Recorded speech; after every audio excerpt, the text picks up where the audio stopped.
Hi friends, welcome to my channel. Yuvraj చనిపోయాడని యువరాజ్ ఫోటోకి దండ వేసి ఇక నిషి ఫోటో దగ్గర కూర్చొని ఏడుస్తూ ఉంటుంది. ఇక నిషి వాళ్ళ ఫ్యామిలీ కూడా అక్కడికి వస్తుంది. నిషి వాళ్ళ అమ్మ కౌశికిని ఫ్యామిలీ మొత్తాన్ని తిడుతూ ఉంటుంది. నిషి వాళ్ళమ్మ ఇలా అంటూ ఉంటుంది, దారిన పోయే దరిద్రాన్ని తీసుకొచ్చి నెత్తి మీద పెట్టుకొని నా కూతురికి అన్యాయం చేశారు. ఇక నా కూతురికి ఏం సమాధానం చెప్తారు, నా కూతురికి ఎలా న్యాయం చేస్తారు మీరు అని కౌశికిని నిలదీస్తూ ఉంటుంది నిషి వాళ్ళమ్మ. ఇక కోపంగా కౌశికి ఇలా అంటూ ఉంటుంది, నా తమ్ముణ్ణి టచ్ చేసి నా తమ్ముణ్ణి చంపేసి నా కుటుంబాన్ని చీకట్లోకి నెట్టేసింది ఆ జేడి. ఇక నా తమ్ముణ్ణి టచ్ చేస్తే ఎలా ఉంటుందో ఏం జరుగుతుందో జేడీకి చూపిస్తా అని అంటూ కౌశికి కోపంగా ఫోన్ తీసి జేడీకి కాల్ చేస్తూ ఉంటుంది.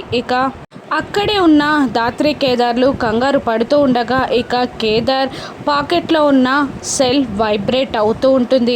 జగదాత్రి సెల్ వైబ్రేట్ అవ్వడంతో ఇక అక్కడున్న వాళ్ళందరూ షాక్ అవుతూ ఉంటారు. ఇక కమలాకర్ కేదార్ దగ్గరికి వెళ్ళి కౌశిక్కి కాల్ చేస్తుంటే మీ దగ్గర ఫోన్ వైబ్రేట్ అవుతుందేంటి అని అడుగుతూ ఉండగా ఇక కేదార్ దాత్రి ఇద్దరు ఒకరి ముఖాలు ఒకరు చూసుకుంటారు, కంగారు పడుతూ ఉంటారు. ఇక కౌశికి కేదార్ దగ్గరికి వచ్చి ఏది ఆ మొబైల్ ఒకసారి ఇలా ఇవ్వు అని అడుగుతూ ఉంటుంది. ఇక కేదార్ చేసేది లేక ఆ మొబైల్ని కౌశికి ఇచ్చేస్తాడు. ఇక కౌశికి ఆ మొబైల్ అంతా చూస్తూ ఇది జగదాత్రి సెల్ కదా, మరి ఎందుకు వైబ్రేట్ అవుతుంది అని అనుకుంటూ ఇక ఆ ఫోన్ అంతా చెక్ చేస్తూ షాక్ అవుతూ దాత్రి వైపు చూస్తూ ఉంటుంది. ఇక దాత్రి కౌశికి దొరికిపోతుందా, జేడీ దాత్రి ఒక్కరే అని కౌశికి కన్ఫర్మ్ చేసుకుంటుందా, ఇప్పుడు దాత్రికి కౌశికి ఏం శిక్ష వేయనుంది, ఇక దాత్రి